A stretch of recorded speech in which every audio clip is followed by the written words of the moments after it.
Growth isn't a destination, it's a journey that requires you to embrace failure, challenge your limits, and constantly evolve. Are you ready to master the art of growth and unlock your true potential? The first thing people will notice about you is how you show up, and that's your presence. It's not about the clothes you wear, the car you drive, or the title you carry. It's about the energy you bring into every room you enter. Your presence speaks before you do. It tells people who you are, how you feel about yourself, and what you stand for. So let me ask you, what are you saying without saying a word? Are you walking like someone who belongs, or are you shrinking like you don't deserve to be seen? Presence is silent power. It's confidence without arrogance. It's stillness without hesitation.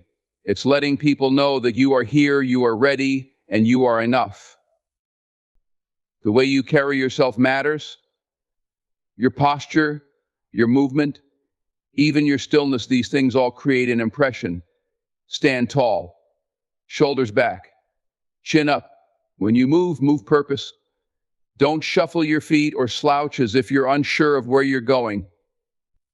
Walk like you belong everywhere you step. Because the truth is, you do.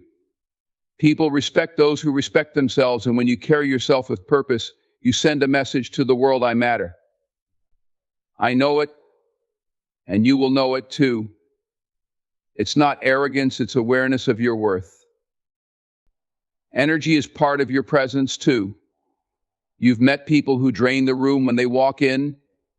They bring low energy, negativity, and doubt. You've also met people who light the place up without saying a word. You can feel their energy. It's calm but strong. It's welcoming but powerful. That kind of presence comes from within. It comes from belief in yourself, belief in your purpose, and belief that you are worthy of being here. When you hold that belief, it radiates out of you. People can sense it, and they can't ignore it. Eye contact is another unspoken part of presence. When you look someone in the eye, you're telling them, I see you, I'm here. Don't look away like you're hiding. Don't stare like you're challenging. Look with confidence and connection. A strong presence makes people feel something when you're there and notice the silence when you're gone. It doesn't demand attention. It commands it. Without ever needing to say a word, your presence can do all the talking. Discipline is the bridge between where you are and where you want to be. It's the difference between those who dream and those who achieve. It's easy to talk about success, easy to write down goals, and easy to imagine a better life. But the question is, what are you willing to do consistently to get there? Discipline isn't flashy, and it's not always exciting. It's about showing up day after day, even when no one is watching. It's about doing the work when you're tired, when you're unmotivated, and when you don't see immediate results. That's where greatness is built. It's in the unseen hours, the late nights, the early mornings. It's in the moments when you push through discomfort, when you overcome excuses, and when you refuse to quit. Discipline is a choice you make every single day. It's choosing long-term growth over short-term comfort. It's waking up early to pursue your goals instead of sleeping in because it feels good in the moment. It's staying focused when distractions call your name and sticking to the plan when the road gets rough. The truth is, most people don't fail because they lack talent or ability. They fail because they lack the discipline to keep going. They stop when it gets hard, and they stop when it gets boring. But discipline doesn't care about how you feel. It cares about what you do. Discipline is waking up and saying, I will do this today, not because I feel like it, but because I committed to it. There's something powerful about a person who can master themselves. Discipline teaches you to control your actions, your time, and your habits. When you're disciplined, you're no longer a slave to procrastination or distraction. You don't wait for inspiration or motivation to show up because you know that those things are unreliable. Instead, you show up for yourself every single time.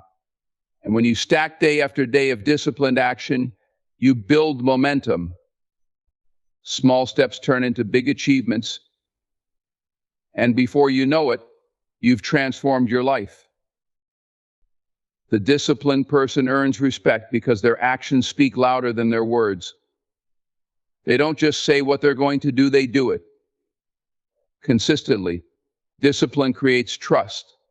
It builds character, and it separates those who wish from those who work. Every day, discipline puts you one step closer to becoming the person you were meant to be. It's not easy, but nothing worth having ever is. Listening is one of the most powerful tools you will ever possess, yet it's one of the most overlooked. Most people hear, but few truly listen. There's a difference. Hearing is passive, it requires no effort. Sound comes, sound goes, and nothing changes. But listening is active. It's deliberate. It's the choice to tune in, to understand, and to connect. When you master the art of listening, you stand out in a world full of noise. You become someone people trust, someone they open up to, and someone they respect. Listening isn't just about being silent while someone else speaks, it's about being fully present in the moment. It's giving your undivided attention not to respond, but to understand. People listen with the intention of replying, waiting for their turn to speak. That's not listening. That's waiting. Real listening means setting aside your thoughts, your judgments, and your need to be heard. It's about understanding the words being said and the feelings behind them. It's about recognizing that every person has a story, a struggle, or a truth they want to share. And by listening, you honor that truth. When you truly listen, people can feel it. It's in the way you make eye contact, nod with understanding, and ask questions that show you care about what's being said. You become someone people feel safe with because they know they're being heard. Listening strengthens relationships. It builds trust and deepens connections. In a conversation, when you listen more than you speak, you create space for others to be themselves. You give them the gift of feeling valued, and in return, you gain insight, wisdom, and understanding. It's often in listening that you learn the most about people, about life, and about yourself. Listening requires humility. It's the willingness to put your ego aside and acknowledge that you don't have all the answers, that someone else's perspective matters just as much as yours. Great listeners have power because they make others feel seen and understood. People will remember how you made them feel, and when you listen with your whole heart, you show them that they matter. Listening opens doors that talking never could. It allows you to lead, influence, and inspire without saying a word. It shows maturity, emotional intelligence, and self-control. If you want to master life, start by mastering the art of listening, because the loudest voice in the room is rarely the wisest. Speaking with impact is about more than just words. It's about the power and energy you infuse into every sentence you speak. It's not simply what you say, but how you say it that determines whether people listen, understand, and remember. To speak with impact, you must first believe in what you're saying. The confidence and conviction you bring to your message are contagious. When you speak with purpose, your words carry weight. People are drawn to strength of character, strength of belief, and strength of voice. You must own your message, not just deliver it. Your voice is a tool. It's not just the words that matter, but the tone, rhythm, and pace you use. When you speak, make every word count. Slow down when it matters and speed up when you're building energy. Pause for effect. A well-timed pause allows your audience to digest what you've said, to feel the weight of your words, and it keeps them engaged. The power of silence is often underestimated. Don't be afraid to use it. Body language plays a significant role in speaking with impact. Stand tall. Use your hands to emphasize your points. Maintain eye contact to establish connection and trust. The way you move and carry yourself while you speak shows your audience that you are confident in your message. People are not just listening to your words, they are watching you, reading your body language, and interpreting your unspoken cues. If your body language contradicts your words, you lose your impact. But if they align, your message is unstoppable. Speaking with impact requires clarity. Your message needs to be simple, direct, and purposeful. Don't clutter your speech with unnecessary details or filler words. Every sentence should move your audience closer to understanding your core message. Keep your focus sharp and your message clear. When you're clear, people not only hear you, they understand you. To speak with impact, you also need to know your audience. Tailor your message to their needs, interests, and level of understanding. The most powerful speakers are those who connect deeply with their listeners. They know what resonates and how to deliver it in a way that speaks to their audience's heart, not just their mind. Speak with authenticity. The most impactful speeches come from the heart. People can tell when you're being real, when you're speaking from a place of truth and passion. Speak as if every word is a reflection of who you are, not just something you're saying to fill the air. Authenticity builds trust, and trust is the foundation of impact. When you speak from an authentic place, your words won't just be heard, they'll be felt. Failure is not something to be feared or avoided. It is an essential part of success. In fact, failure is often the best teacher you'll ever have. The way you handle failure determines not only your resilience, but your ability to grow. Most people see failure as a sign to stop, to quit, to walk away. But real strength comes from seeing failure as a lesson, a stepping stone, and an opportunity to refine your approach. When you master the ability to handle failure, you don't let it define you, you let it refine you. The first step in handling failure is to accept it. There is no such thing as success without setbacks.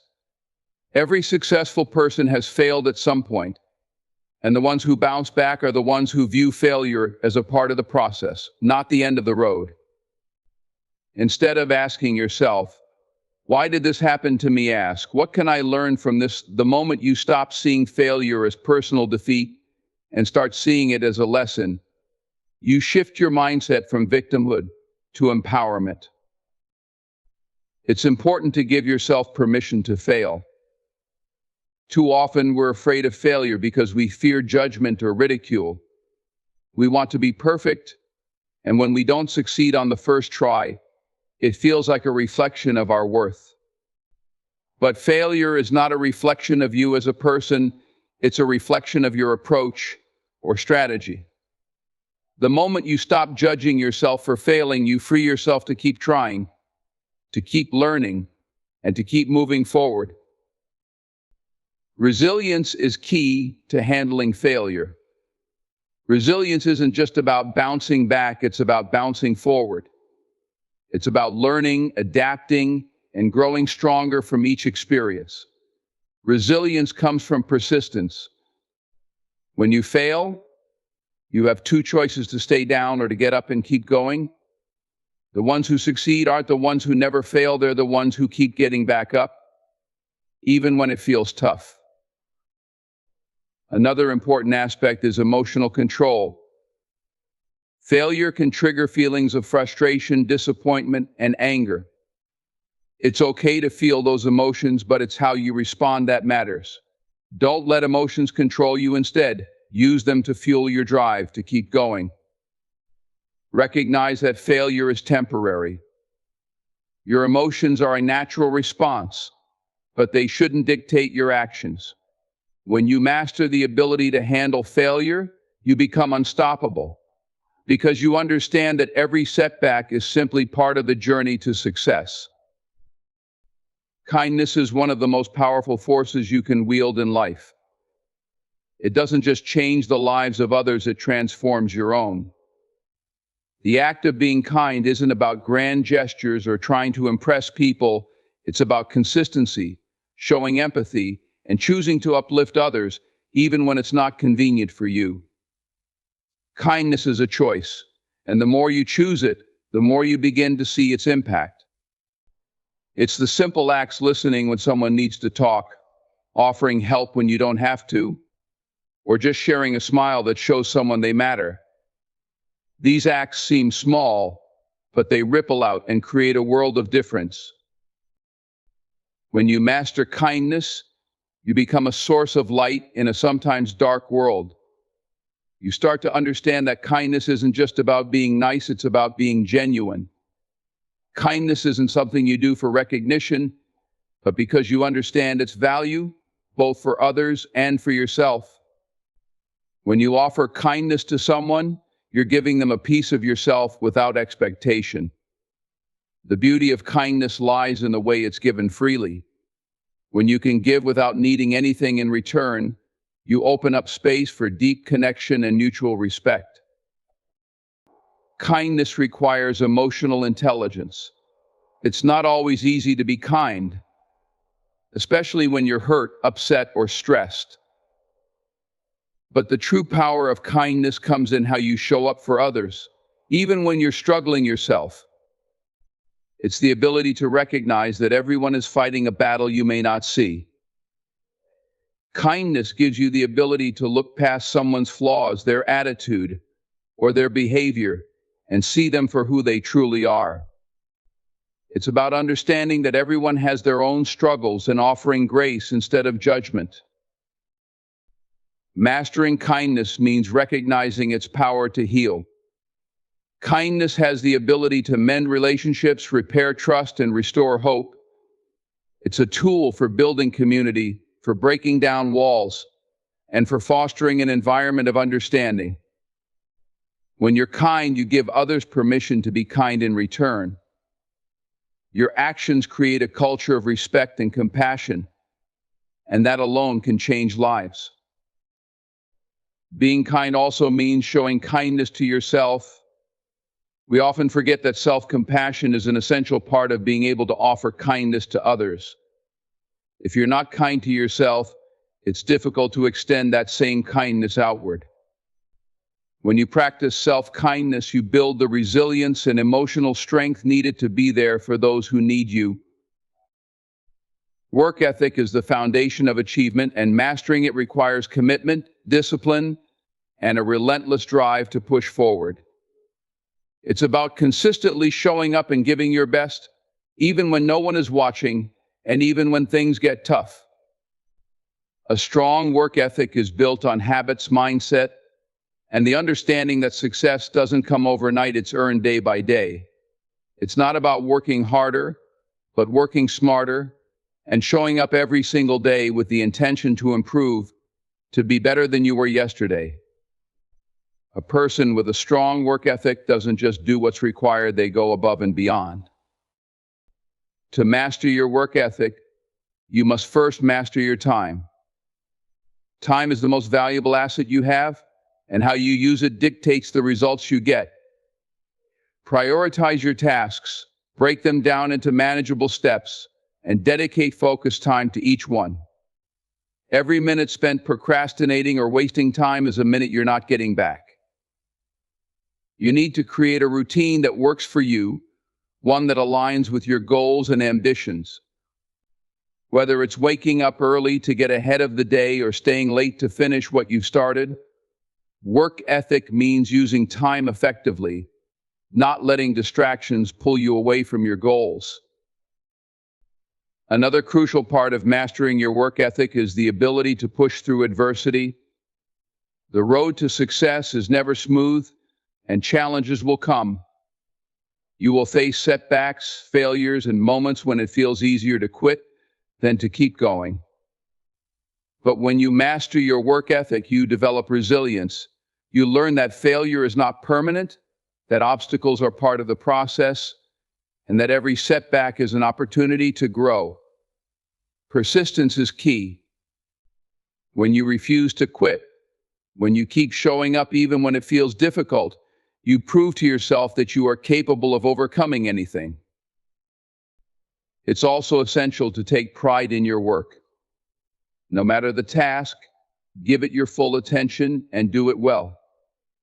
Excellence isn't a matter of talent, it's a matter of effort. When you take pride in the quality of what you produce, you build a reputation for reliability and integrity. People respect a strong work ethic because it's not just about completing tasks, it's about doing them with excellence, attention to detail, and a commitment to the highest standards. Mastering your work ethic is not about burning yourself out. It's about consistency, focus, and a willingness to improve.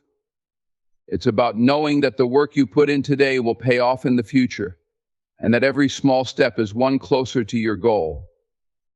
Staying calm under pressure is one of the most valuable skills you can develop, especially in challenging or high-stakes situations.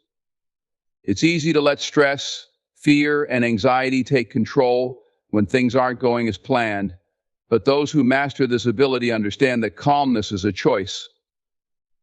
When you stay calm, you're able to think more clearly, make better decisions, and approach the situation with a clear mind. This doesn't mean you're unaffected by stress, but it means you control your response instead of letting your emotions control you. The first step in mastering calmness under pressure is awareness. You need to recognize the signs of stress early. Your heart rate increases, your thoughts start racing, or you feel overwhelmed. By identifying these signals, you can take proactive steps to manage your emotions before they spiral out of control. Acknowledging that you're feeling stressed is the first step in regaining control. Once you've identified the signs of pressure, you can take deep breaths, step away if necessary, and refocus your mind. Breathing is a simple yet powerful tool for staying calm. When under pressure, our breathing tends to become shallow and rapid. Deep breathing slows the heart rate and sends a signal to your brain to relax. Taking deliberate, deep breaths can help break the cycle of stress and bring clarity to your thoughts. This is why techniques like mindfulness and meditation are so effective. They train your mind and body to stay calm, even in moments of chaos. When you focus on your breath, you're in the present moment, and the overwhelming thoughts of the future or past no longer control you. It's also crucial to maintain a positive mindset when under pressure. A positive mindset shifts your focus from problems to solutions. Instead of panicking about what could go wrong, start focusing on what you can control and how you can make the best of the situation. The way you frame challenges in your mind directly impacts how you react to them. When you stay focused on the potential solutions rather than the obstacles, your mind remains clear and you are able to respond effectively. Experience plays a key role in staying calm under pressure. The more you face stressful situations, the more adept you become at managing your reactions. With each challenge, you learn more about yourself and your ability to handle adversity. Over time, you develop a confidence that allows you to remain calm, even when stakes are high. Mastering this ability gives you an inner strength that keeps you steady in the face of adversity, ensuring that you can take on whatever comes your way. Confidence is not something you are born with. It's something you cultivate through actions, mindset, and a deep understanding of your worth. To master your confidence, you need to build it from the inside out. True confidence isn't about arrogance or pretending to have all the answers. It's about trusting yourself, accepting your imperfections, and being comfortable with who you are. The foundation of confidence is self-awareness. And this starts with understanding what you bring to the table, acknowledging your strengths, and embracing your flaws. The first step in mastering confidence is changing your internal dialogue. Negative self-talk is one of the most common obstacles people face when trying to become more confident. You must learn to reframe those thoughts and replace them with positive affirmations. When you start doubting yourself, stop and ask, what would I tell a friend in this situation? The answer would probably be supportive, encouraging, and empowering. Treat yourself with the same compassion. The more you challenge negative thoughts and replace them with affirmations of self-worth, the more your confidence will grow. Body language plays a huge role in confidence. The way you carry yourself, the way you walk into a room, the way you hold your head, everything sends a message to others and to yourself. Stand tall, make eye contact, and walk with purpose. These small actions can instantly make you feel more confident and can give others the impression that you are someone who is sure of themselves. Confidence is contagious. When you present yourself with poise and assurance, people will naturally gravitate towards you and take you more seriously. Another essential aspect of mastering confidence is taking risks and stepping out of your comfort zone. Confidence isn't built in the safety of familiarity, it's built in the unknown. When you push yourself to try new things, to face challenges head on, and to fail and try again, every time you face a fear, you become stronger, and the next time you face a similar situation, your confidence increases. The most important part of mastering confidence is acceptance. You need to understand that being confident doesn't mean being perfect. It means accepting yourself fully, flaws and all, and not being afraid to show the world who you really are. When you stop seeking validation from others and start validating yourself, you unlock a level of confidence that no one can take away. It's about owning your narrative and not letting external opinions define your value. True confidence comes when you are at peace with yourself and the world around you. Mastering the art of growth is about embracing change, learning from experiences, and constantly evolving.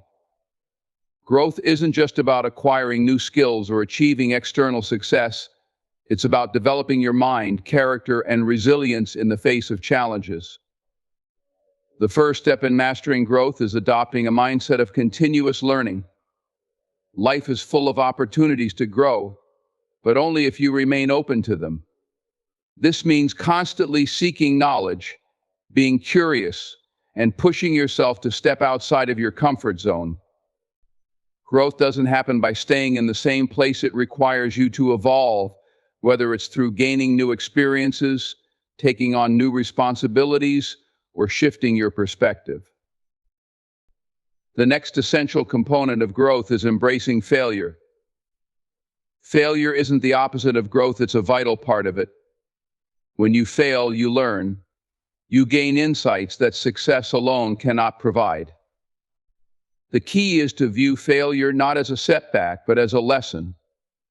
It's through failure that you often discover your strengths, weaknesses, and areas that need improvement. By reframing failure as an opportunity for growth, you not only become more resilient, but also more willing to take calculated risks in the future. Building on that, the art of growth involves persistence. It's about staying committed even when things aren't moving as fast as you want or when the path seems unclear. Growth takes time, and progress is often slow and incremental. When you're committed to your growth, you understand that setbacks and delays are part of the journey. You develop the patience to keep going, knowing that every step forward, no matter how small, brings you closer to becoming the person you want to be. Another important aspect of growth is reflection.